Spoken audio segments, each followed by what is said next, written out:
We'll get started. So good morning, everybody. My name is Cambria Rose Walsh, and I am currently a consultant working on trauma-informed and secondary traumatic stress in various different parts across the country.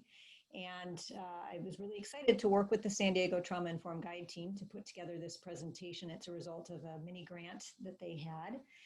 And I'm very excited to bring it to everybody and share it today, and then also to be able to record it so that the group can access it down the road as well. So our focus today is on trauma-exposed workplace and navigating uncertain times. Most of my work has been done in the fields of child welfare and in the fields of mental health.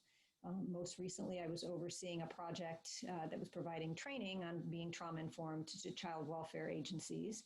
I'm currently doing some consulting work with an agency that's working on creating tools around secondary traumatic stress for the National Child Traumatic Stress Network, and in working with them on specifically looking at the impacts of secondary trauma on resource parents. So I've done a lot of work in this particular area, but things have really changed as we've looked at kind of what's going on in today's world. And I really wanted to create something that gave some meaning and some thought process in terms of how it's impacting us as professionals, how it's impacting us in our personal lives, and what are some of the strategies that we can really take on during these uncertain times as we work in, with vulnerable populations to start with, and then we have kind of these layers of other things that are going on. So I wanted to start with just kind of a brief piece here with the chat. To think about what are some of the biggest challenges that you're facing right now. So as I've talked with folks around the country, there's a lot of things that come up. There's pieces around childcare and education of our own children while trying to work, taking care of elderly relatives. There's certainly issues around economic and financial strain that are coming up for people, health issues or concern about health, mental health issues. Challenges around technology and remote work. Many people are working in ways that are very different than they may have worked in the past. Workplace safety issues for those who are, maybe back in the office or working, in public situations. What does that workplace safety feel like in these times? Dealing with uncertainty, just in general, not knowing kind of the next step of what is going to happen, both in your personal life and in your professional life. And then, of course, the issues of racism, discrimination, and diversity that are coming up. And then on top of that, for those of us, working in this field, a lot of us are working with clients. So what does that feel like in terms of having clients that you're working with and concerns for them?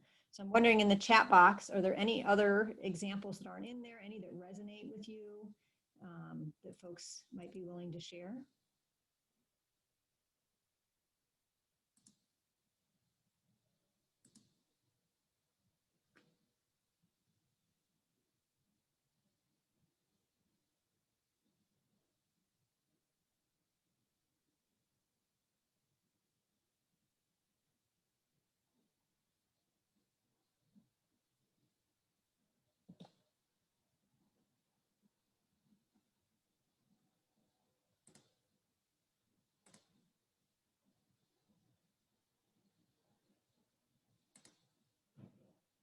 Let me go back a slide here.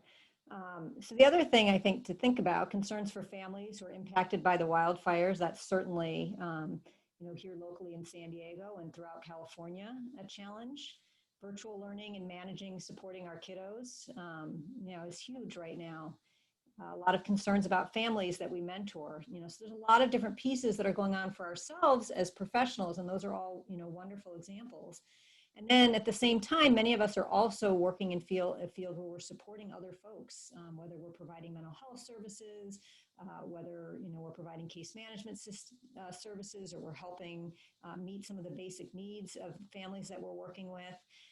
And so not only do we have these, concerns for ourselves in terms of what's going on for us personally, but layered on top of that is working with families and kind of the concerns about those families and all the things that are coming up for those families right now that we're working with as well. So we have kind of the dual piece of what's going on.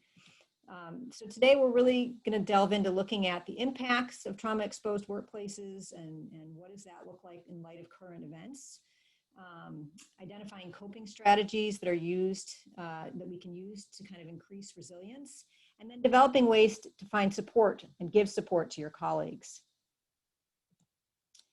So I picked this metaphor when I was thinking about navigating uncertain times, and I was thinking about, a lot of people have talked about, well, we're all in the same boat, right, with what's going on with the pandemic and what's going on in our society. But the reality is we are all in boats in some respect, and we're all on the sea, but we are in different types of boats, and we're on different types of seas, right? So for some people, they're in boats all alone by themselves, and they don't have family and friends that are living with them, and they've really self-isolated by themselves.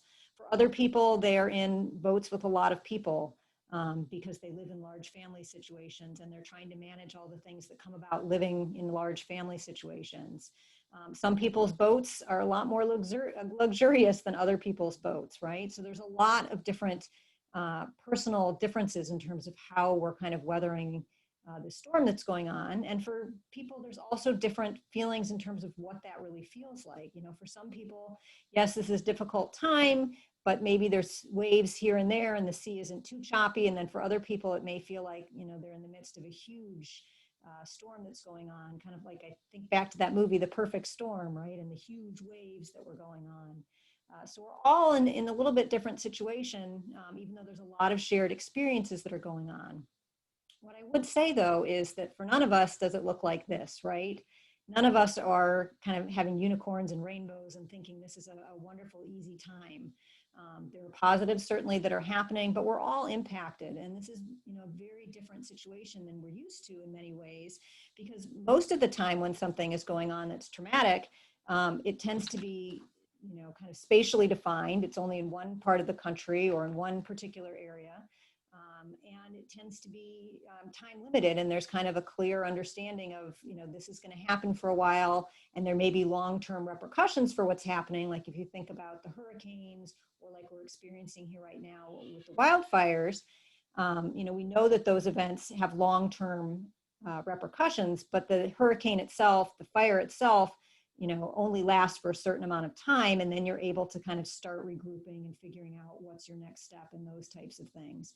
So we're in a very different situation right now, in a sense of real uncertainty, because nobody knows quite where this is going to go next and what's going to happen in terms of what brings changes about for this or what normal will look like again, right? So there's a lot of feelings of kind of uncertainty that are happening. And it's really important during these times that we look at, how can we support each other? How can we have, some self-compassion for our own realities, and also feeling like we have some compassion for others. And we'll continue to talk a little bit about that idea of compassion.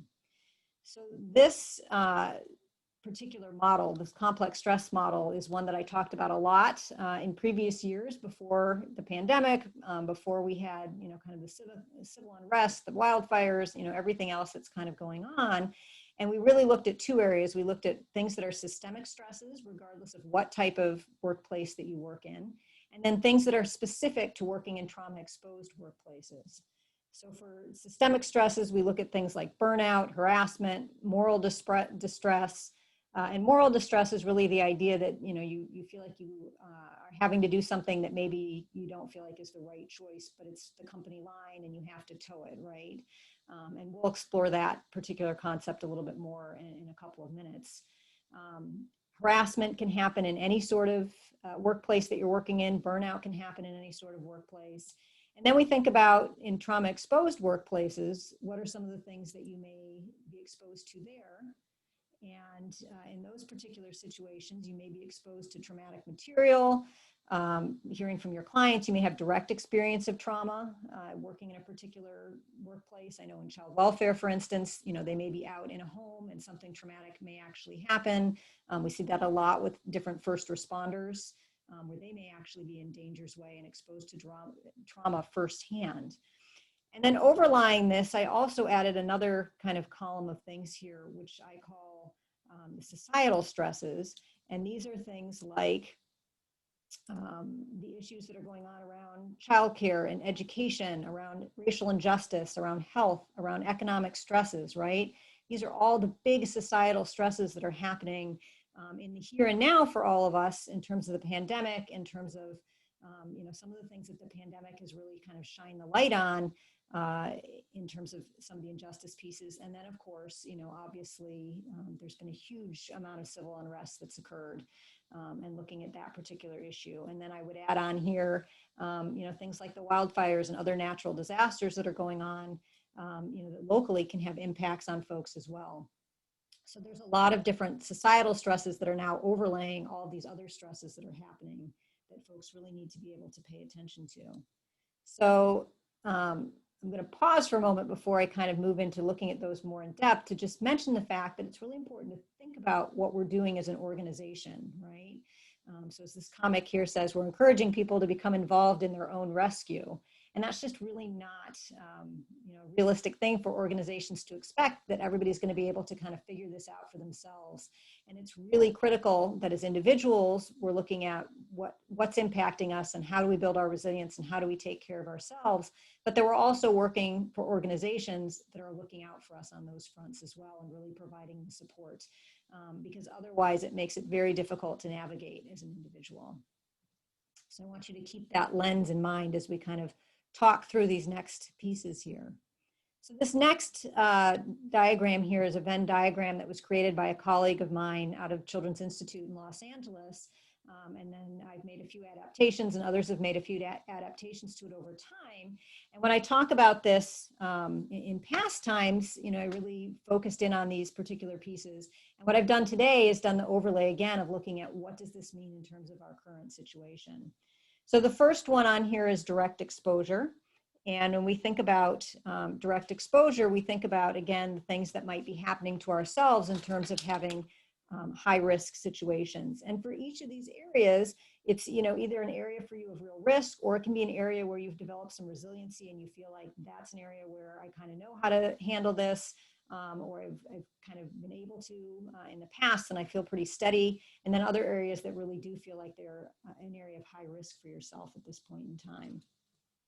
So direct exposure in today's society with everything that's going on, can be those who are on the front lines, who are essential workers, who may be having to go in and have real justified fears about their exposure to the virus and what that might mean in terms of their own health and their own safety or that of their families.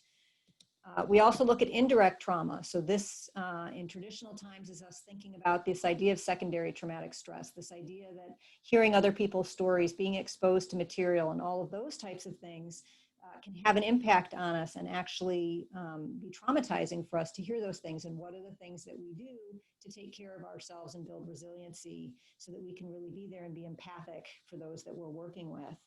And, in this day and age, we're hearing stories, back to the chat piece that I had asked earlier about what does this mean for your clients? We're hearing stories from clients about what's happening and what, they're being exposed to. And then, of course, it's everywhere, right? You turn on the news, you're constantly hearing a stream of information about what's going on.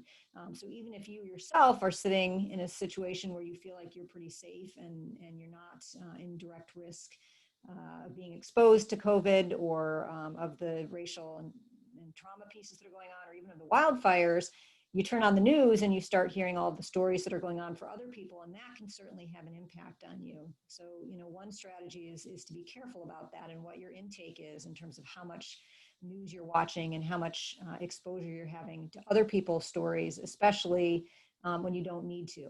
When you're working with clients, you obviously need to be there and be supporting them, but do you need to take in all of those news stories and have all of that going on in your head as well?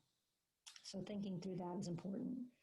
Looking at personal vulnerabilities. So this is, kind of your personal history of trauma, what's happened for you in the past, your current stresses in your personal life that might be going on. So for COVID, as somebody had mentioned in the chat earlier, the idea that, we're caretaking for others, and we're really having to, balance how do you support your children and their education and taking care of young children and also trying to work at the same time. And so that may put you in a different, kind of situation. And then, how do we have compassion and support in those particular situations? It may also be personal vulnerabilities in terms of, having concerns about your family because you're being put in situations where you may be exposed. And so I think that's an important, kind of piece to look at as well. And what has been your own health history, and what does that mean for you in terms of your risk and your concerns for yourself or for your family members. Then the next piece on here is work-related traumatic grief and loss. And this refers to feelings of grief and loss that come from either the exposure to the trauma of others or one's own traumatic experiences. So these could be the big T's, like for COVID, loss of colleagues, or someone on your caseload who's been impacted directly by what's going on with COVID. They also could be losses, kind of smaller losses that are due to the pandemic that are causing grief.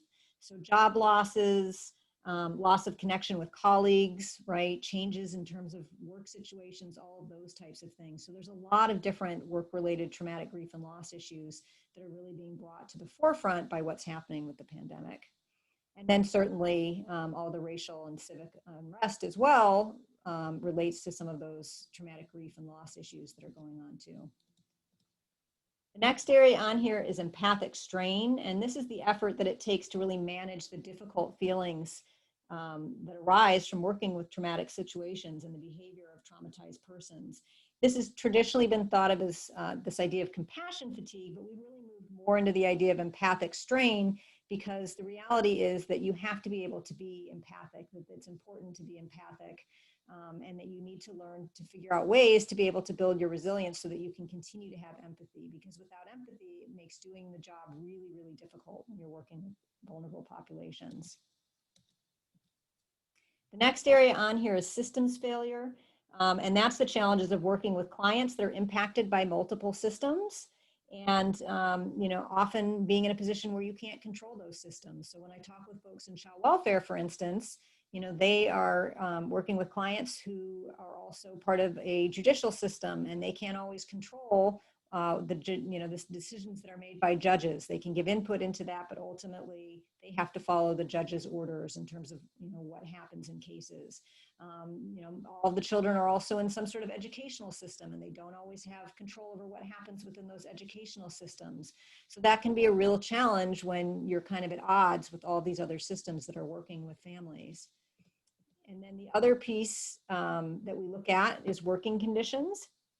And this is huge right now. Working conditions in general, it's important to have a supportive workplace. As I mentioned before, organizational support is so critical.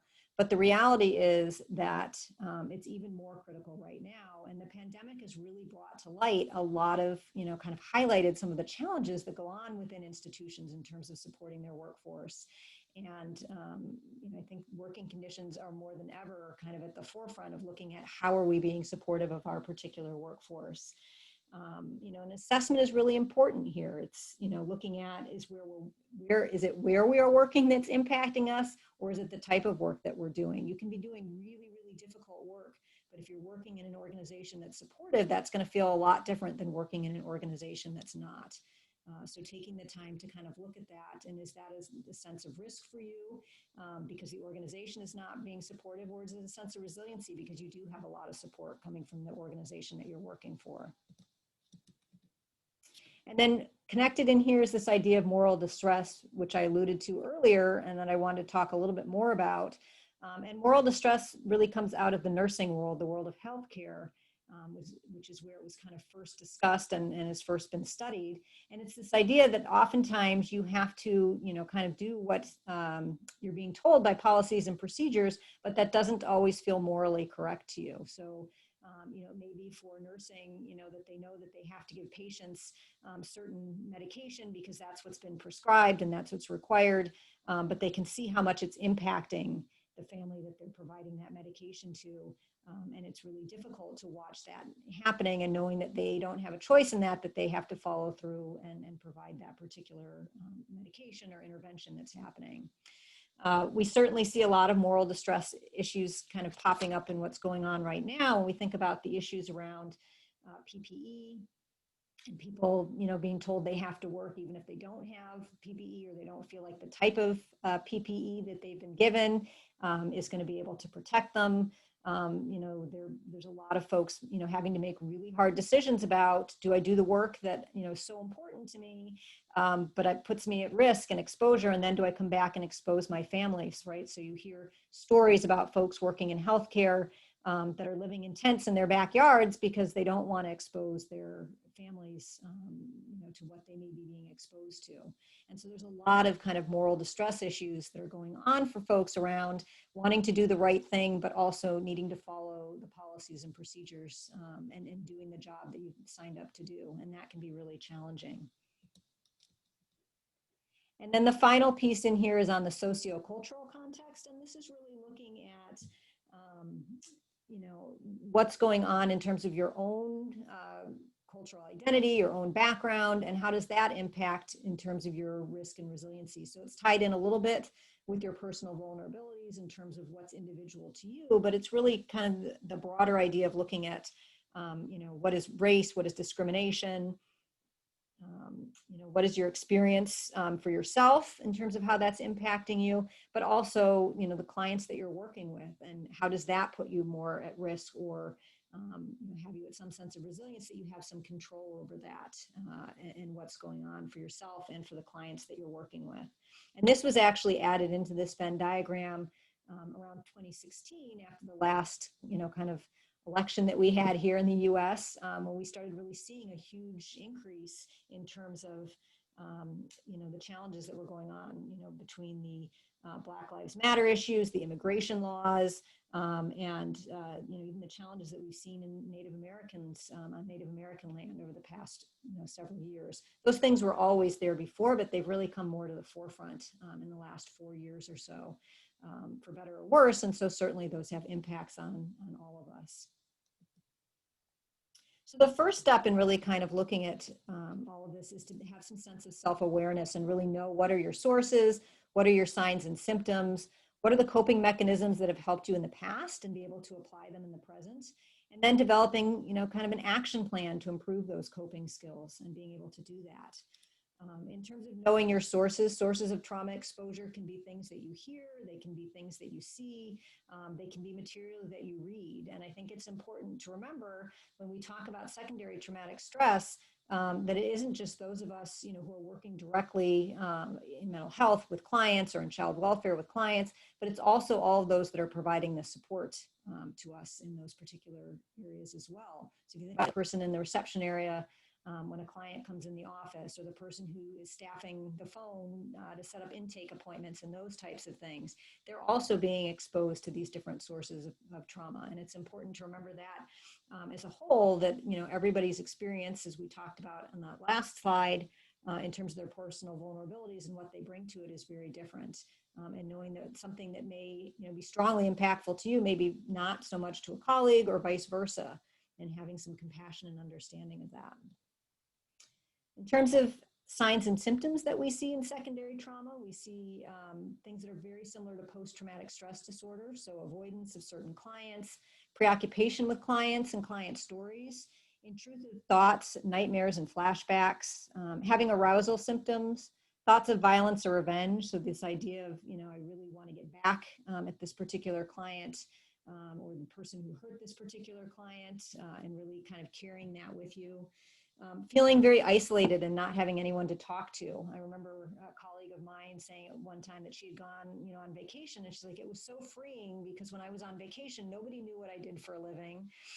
And so I could just kind of make up what I did, and then I could just kind of put all my work stuff behind me. But when I'm at home, and my friends kind of know what they don't really want to talk with me about it. I don't feel like they can understand the work that I'm doing, and it feels very lonely and very isolated in that respect.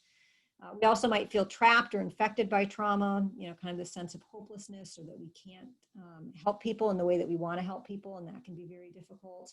And then having difficulty separating work from personal life, right, might be another sign and symptom that your secondary traumatic stress pieces are kind of elevating, and that you need to really look at what's going on for yourself. So a really easy way to kind of look at warning signs and symptoms is to use what we call the green, yellow, red system here. And knowing, kind of where are you at? And if you're in the green zone, it means you're feeling pretty resilient, you're functioning pretty well.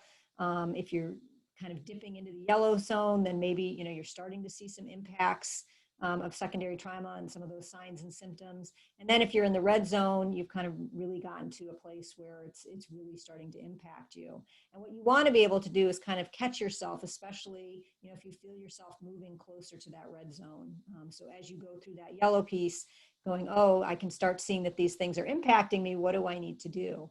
And I think what's been really interesting in recent times is that the signs that might have been there for us in the past may be different now, right? Like oftentimes I would use an example here of like, if I come home and I see my neighbors and I don't want to talk to them, that's a sign that I'm kind of moving into the yellow zone. And if I'm completely ignoring them and I see them and I like start hiding in my house, that's a huge red zone, sign for me. But that's not the same right now as we go in the pandemic, because I'm already kind of isolating, and it may actually be self-protective in some ways to not be interacting with people in the same way that I was in the past. So having to kind of recalibrate and look at, what are those warning signs for yourself that indicate to you that something is going on? So all of that, the self-awareness really is kind of the first strategy, but I want to go through and cover some additional strategies, because I find that I often go to these kind of talks and people talk all about, well, here's all the issues that are going on, and oh, time is up and we're not going to be able to talk about how do you address this. So I want to make sure that we leap into talking about some of these strategies today. So the first one that I have on here is confidence and competence, and this is the idea that you need to really increase competence in areas where you're challenged, right? And being able to see those difficult situations or difficult clients as skill challenges instead of threats. So for instance, if you're, one of your big challenges is working with parents who get angry and, are kind of threatening and hostile to you, doing things to be able to help yourself feel more confident in being able to work with that and being able to handle that, but also seeing that as a skill challenge, that, okay, these particular parents are going through really difficult times and this is how they're, reacting, and what can I do to be better and be able to do that more effectively in terms of my work with them. In kind of the current times, when we think about this confidence and competence piece, I think one of the interesting things that's happening for a lot of folks is that they're doing things in a very different way than they used to do in the past. So maybe you're seeing clients remotely and you're having to figure out, how to do that and how to do that effectively. And that can take a huge hit on your feelings of competence, because you may have been doing a great job in the office, and then suddenly now you're trying to engage and work with clients through remote, and it's just not working in the same way. And so figuring out ways that you can build your competence and your skills and being able to do that. Or seeing clients in the office, but you're having to do it in a socially distanced way, and that feels very foreign. And so how do you, look for ways to make yourself feel more competent and confident in terms of doing that type of work? So a huge piece that's going on for folks right now is this idea of dealing with uncertainty and creating predictability. And really the only thing that's predictable is that so much is unpredictable these days. And we really just don't have a lot of control over the global pandemic. But we do have some control over what we do in our daily lives. And so thinking about, what are some of those things that you do have control over? And how do you let go of the things that you don't have that control over? So Stephen Covey, in his habits of effective leadership, talks about kind of these zones of control, right? And there are certain things when you're within a workplace situation that you may have in your control, and then there's other things you may have some influence on, and then other things that are really out of your control. And the same thing goes in your personal life. There are certain things that you can have 100% control over, and other things that you have to say, okay, this is, where it's going to, the way it's going to be, and I need to kind of figure out how to roll with that. And, really accepting the fact that life is different right now, that we're in a very different place, than we were a year ago. And I know for myself, like I'll be on my Facebook and I'll have pictures pop up like memory from last year or 5 years ago. And I look at what I'm doing and I was like, oh my gosh, like life was just so incredibly different. We were at the beach or we were on vacation, doing all these things that we're not able to do right now. And so there's kind of that, constant reminder that things are very different right now. And how do we kind of accept that? And how do we find some of the silver linings, if you will, within that? That's a really important thing to do right now. it's important to not dwell on the things that you really don't have the control over, and focus on things that you do. So, you may not have control over a lot of the things that are going on, but maybe you have control. And I think you probably hear a lot of people doing these types of things. You have control over cleaning out your closet, or picking what television show that you may want to binge watch next, right? And so kind of celebrating those things. And sometimes we do it very unconsciously. I know for myself in the beginning of the pandemic, I kept thinking, I have two children, and I kept thinking, well, how is it that they have so many clothes and we're not going out anywhere? Like, why am I constantly doing laundry? And then I realized I was constantly doing laundry because it was something I had control over, right? That I could go, oh, it's time to do another load of laundry, and have a sense of, oh, these clothes are clean, and that feels good, right? So without even really kind of consciously thinking about that, it was this control piece that I felt like I needed to have control over. That has since lessened. I still feel like I'm doing a lot of laundry, but I don't have the same reaction to it in the same way that I did in the beginning, where it just felt like this is so much, and what's happening with it, because I've kind of accepted and have some understanding of where that may be coming from. Also, one of the things that we know about uncertainty is that it can make us feel very anxious. And so having some practices in place that help you bring attention outward in the midst of, what might be going on for you internally. So whether it's taking time to look at nature, or doing things to kind of help yourself ground outside of your body, can be really helpful in terms of dealing with the unpredictability and uncertainty that's going on. So I'm going to do a brief reflection with folks to give you all kind of chance to reflect, because I've been talking a bit. And so I'm going to invite you, if you feel comfortable, to close your eyes for a couple minutes as we do this, or if you prefer to keep your eyes open, that's okay too. But I want you to take a deep breath in and a deep breath out. Get comfortable wherever it is that you're sitting or standing right now. Take another deep breath in and another deep breath out. And I want you to take a moment and reflect on yourself and think about the past 6 months. And what have been the 3 biggest challenges of these past 6 months for you?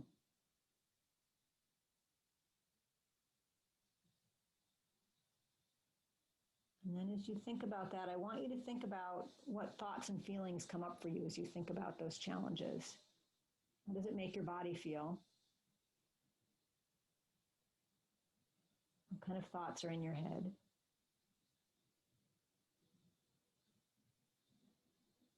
And then I want you to turn it around for a moment and think about, if someone else were to come to you and share those challenges, what would be your reaction to that? Do you see their reactions and their thoughts and feelings about those things as being normal?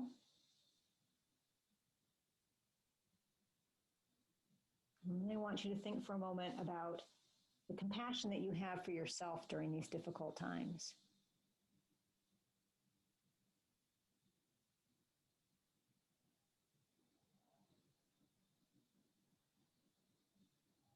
And now I want you to think about 3 positives that have come out of the past 6 months. And what are some of the things that you might take from this difficult time?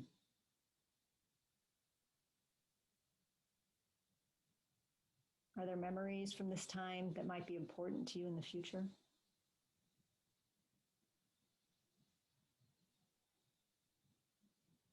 Are there things that you've learned about yourself or others that have made you stronger?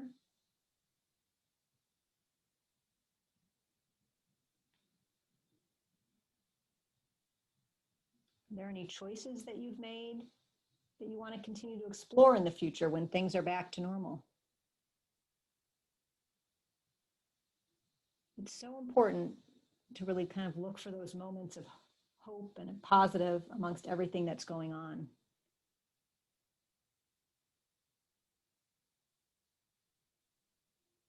And then I want you to take another deep breath in and a deep breath out. Another deep breath in, and another one out. And if you closed your eyes, you can slowly open them and return to your seat. to the room that you're in, and to the space that we're in together right now.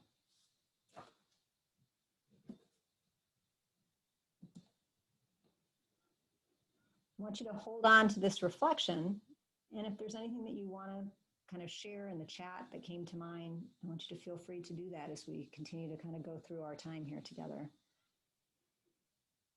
So the next piece that I'm going to talk about is micro practices, because one of the things that we know is happening for folks in this day and age is that there's a huge feeling of there's not a lot of time. There's so much to do, not a lot of time, not a lot of time to take on new things, not a lot of time to try to do things for ourselves. And so this idea of micro practices is really looking at things that we can do in a very kind of short amount of time. So if you think about when you're at work, if you work all day and you're kind of in this sense, as you see these dogs here, of having lots of energy and using all this energy during the day and feeling kind of out of sorts, right? Then you come home at the end of the day and you just collapse. And that's not what you want to do. What you want to be able to do is come home at the end of the day and feel more like this last dog here, right? That's just kind of chilling and enjoying him or herself. And the reality is that these micro practices are things that you can insert within your day. They're not things that you wait until the end of the day and say, okay, I'm going to go through the whole day and be kind of manic, and then suddenly feel like I can come home and do all this self-care, which is another place that organizations often go wrong, is they have this expectation that that's what people are going to do, that they're going to work and work and work and be productive all day, and then they'll go home on their own time and that life will be easy. And that's even more of a misnomer right now, as you know, so many of us are in situations where we're working at home and we're helping with our children's education, or we're taking care of other family members. You know, that there just isn't this excess of time to be able to do that. And so how do you fit these things in throughout your day? One of the big kind of pieces around micro practices is thinking of this concept of mindfulness, or, you know, we talk with law enforcement, we often call it combat breathing, because that's more amenable to them.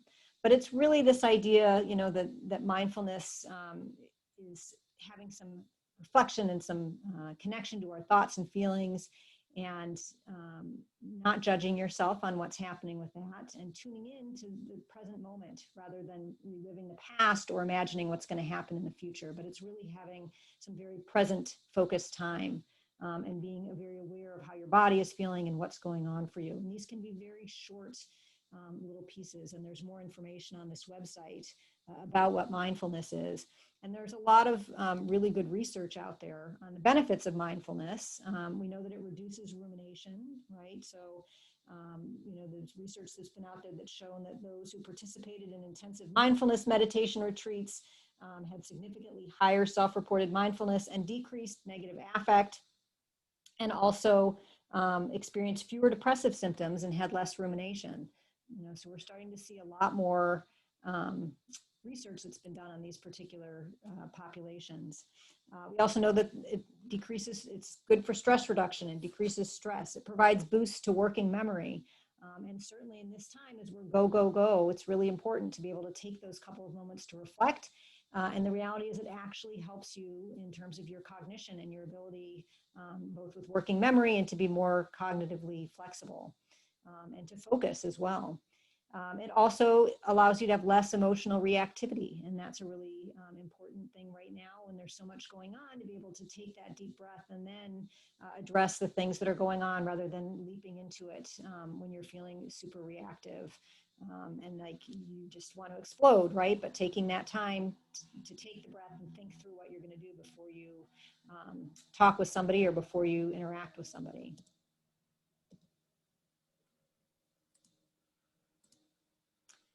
There's a lot of mindfulness techniques that take less than 2 minutes. So again, with this idea of micro practices, so things like focusing on a word that's soothing, like peace, and just repeating it to yourself.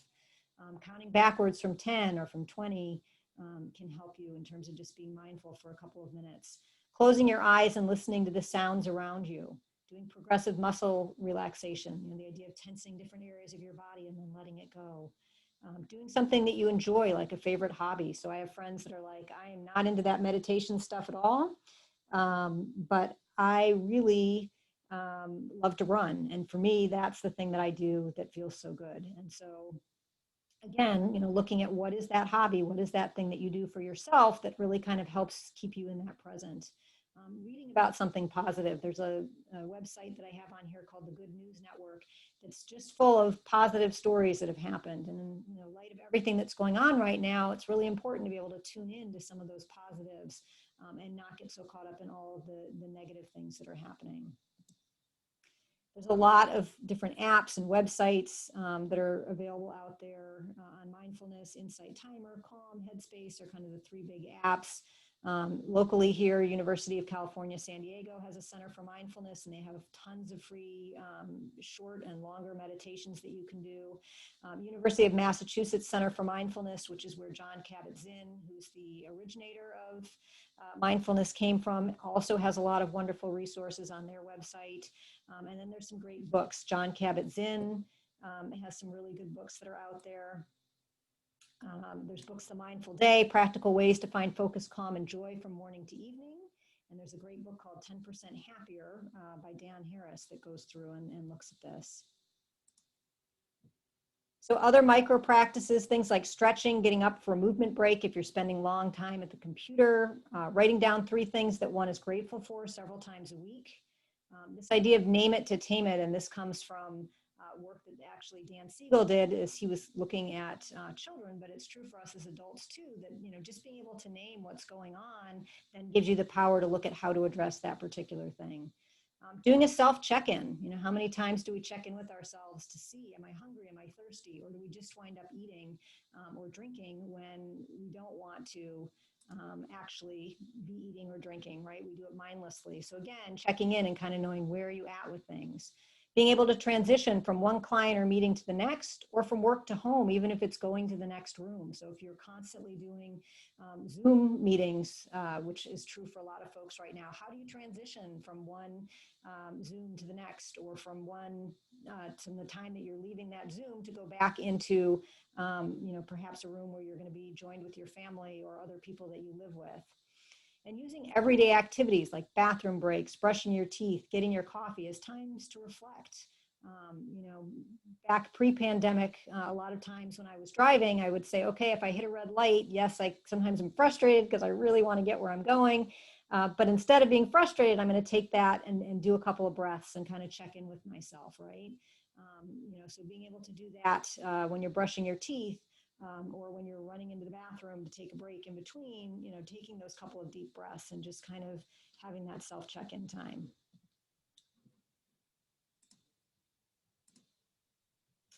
Any other ideas? I'm curious from all of you out there about micro practices that you might engage in. So using the chat box. Hi, my name is Shalanegary. Sorry I'm late. But I know for myself, I make it a practice to get up every morning, get dressed. That's so important to me to get started in my day, because I just don't know where the day will take me. Just like I'm going into the office, I get fully dressed and I have my coffee and this and that, but I'm ready to go.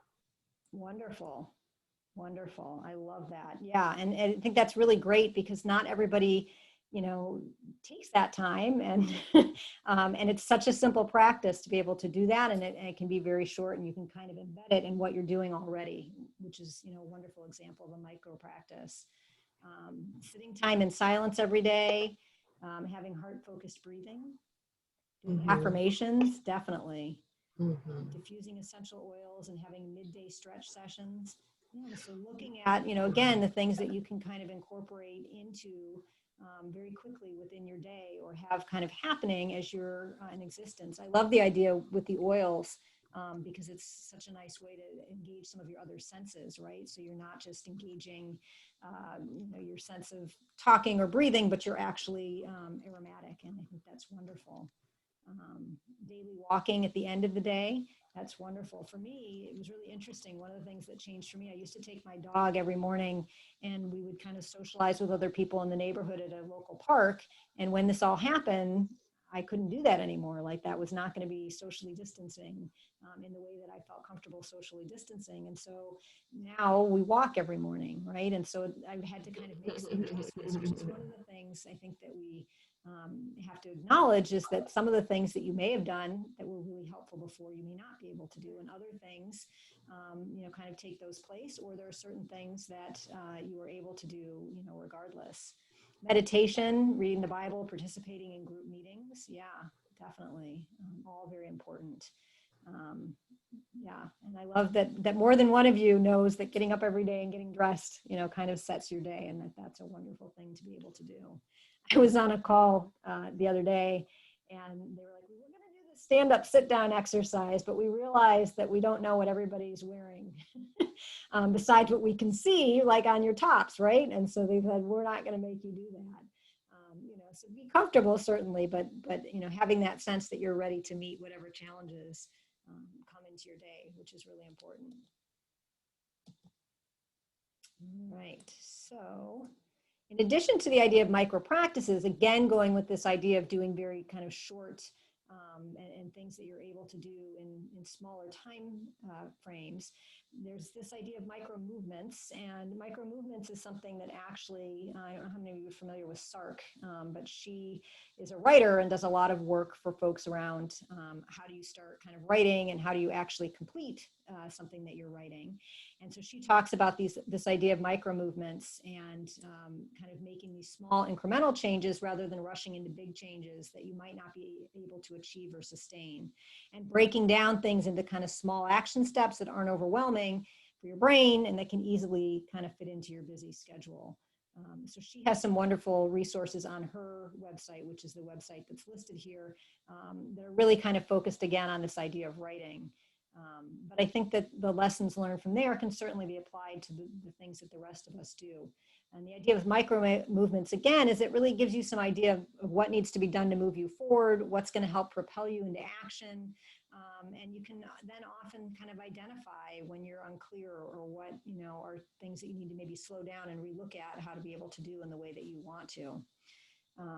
So one just really kind of quick example on that is, I'll walk you through here, is choosing a project that you need to work on, right? And write this in the circle in the middle here. So I didn't actually write that in here because I was having a little graphical difficulty, but in the middle here, it would be, I want to start really regularly stretching, right? And then getting clear on some small, simple tasks or micro movements to do that, that'll take between 5 seconds and 5 minutes, right? Again, really short things that you want to be able to do. And jot down the day and the time that you'll do that task. And then you can use a kind of circle like I did here, where I started with, okay, the first thing is just find those 5 stretches that I'm going to be able to do, right? So I'm not even going to start doing them. I'm just going to pick 5 stretches that I think are reasonable for me to do at my desk, in between what's going on. And then the next thing I'm going to do is I'm going to look at a calendar and kind of think about what are the 3 times a day to do those stretches. So maybe it's first thing in the morning, maybe it's at lunchtime, and then sometime in the mid-afternoon that I'm going to try to incorporate those into my day, and then thinking about how do I schedule those into my day. Do I put them in my calendar? Do I write something and post it on the wall that reminds myself? What's the best way to kind of help myself adhere to wanting to do that? And then creating a plan of how to add maybe some more times or more stretches. So maybe I start off saying I'm just going to try 1 or 2 of those stretches 1 time a day, and then I'm going to add to that and do more, right? So again, looking at what feels realistic to you and doing it very slowly. Another thing that we sometimes refer to this as is kind of the 1% change rather than feeling like you have to make a huge change all at once. So the first step is really to pick a goal. So when you all think about this, is there anything that comes to mind? And you can say it in the chat, or since we have a pretty small group, if you want to unmute yourself, you're welcome to do that as well. But is there anything that anyone on here maybe has been thinking about? Gosh, I really would like to incorporate more of that into my day that they want to share.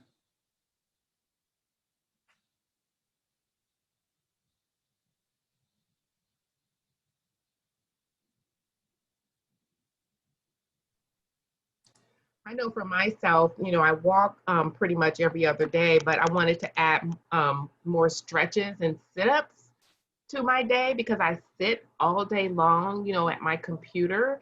And so just, carving out that time, because I'm a goer, go. And I don't stop until I get it done, but just, taking those breaks, making myself take those breaks to do the, like the 31-day fitness challenge, which is just 7 minutes of some exercises, like just planting that into my day. So that's something that I'm looking at working in. And so I just need to just do it. I think I'll start today. Since I have all of you guys on the phone, you can hold me accountable. And that's a great point. Having that sense of accountability can really help also. And knowing that you said that out loud and like, okay, I'm really going to work on this. Mm-hmm. Right there. Because you'll ask me about it the next time I hear or see any of you. Yes. please ask me about it.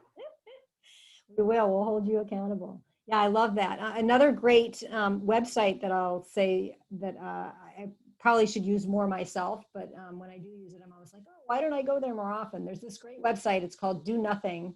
I think it's .com. And when you go there, it has a beautiful picture like of an ocean and the sounds of waves.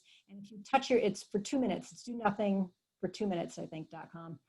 And if you touch your keyboard, it then resets and it's like you didn't like fulfill what you were supposed to do, right? So even putting something like that on that kind of holds you responsible, because it's so easy to get sucked back in, to what's going on in your office and your, on your computer and all those types of things. So picking something that kind of helps you stay accountable to what you want to do can be helpful as well.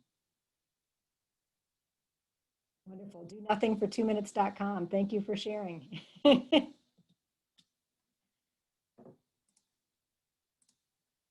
All right, so the last piece I want to cover real quickly before our time is up today is around support. And that is probably even more crucial in this day and age than it was before, because we are all physically distancing, socially distancing, right? And so we're not in the same places. And even if we are working in the office, we're not gathering in the same way that we were before. And so that, looking at how do you get the support? And then it's important to do that and not to do this work alone, because it can be really hard. So having support systems both within and outside of work to help you is really important, and looking at ways to build those, even if it's virtually. I know for myself, I had a group of other moms, and we used to get together maybe once a month and go out and have dinner. And that was such a wonderful support, not to talk about work, talk a little bit about our kids, but mostly just to like have other people to talk about movies and books and everything else in life.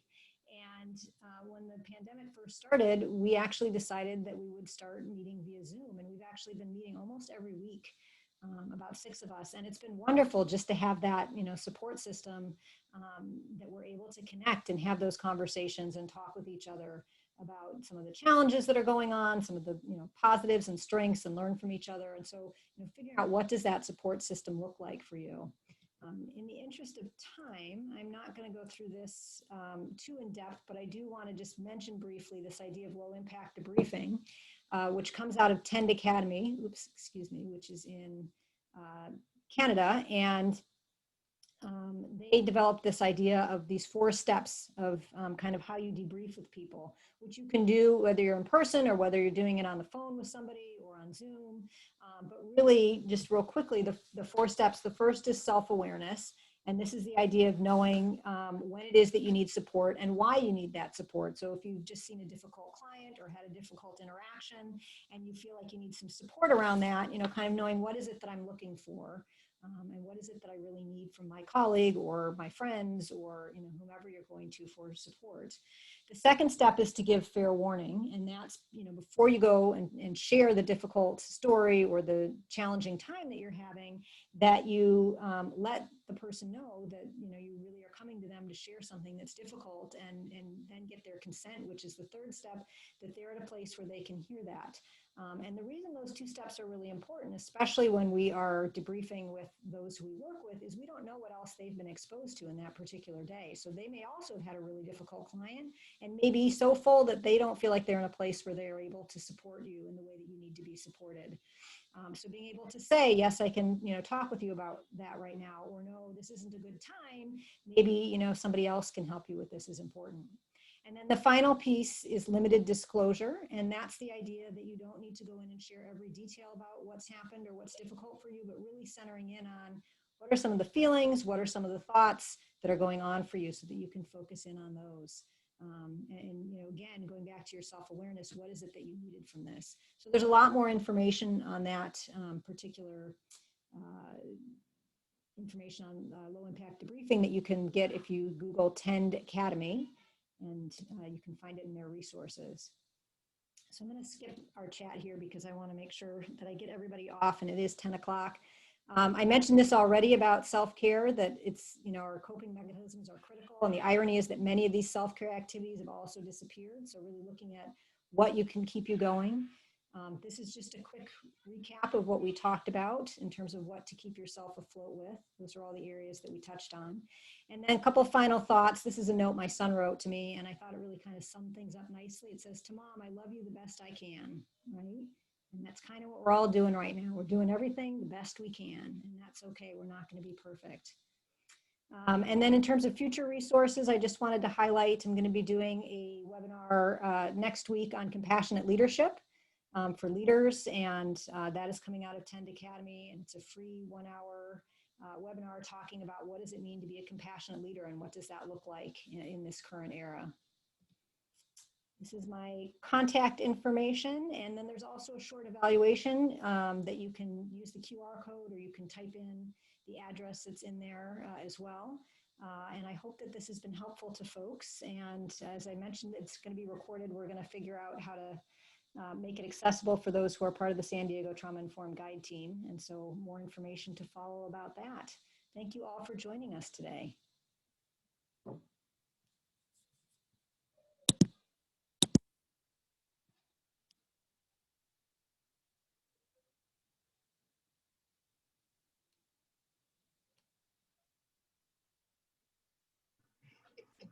Cambria, is it Yes. possible that you can send us the link for the training that you're going to be doing about the compassionate leadership? I definitely will. I will. Dana has already asked if she can post it up on the ACES Connection site. So I will make sure that it goes up there. And if you want to email me directly at crwalshconsulting@gmail.com, I can send it on to you as well. What is it again? It's CR Walsh Consulting. It's up on the screen right now. Oh, okay. Thank you. I'd be happy to do that. Wonderful. Thank you, everybody. Have a wonderful day. Thank you. You too. All right. Thank you so much, Cambria. Many blessings to all of you.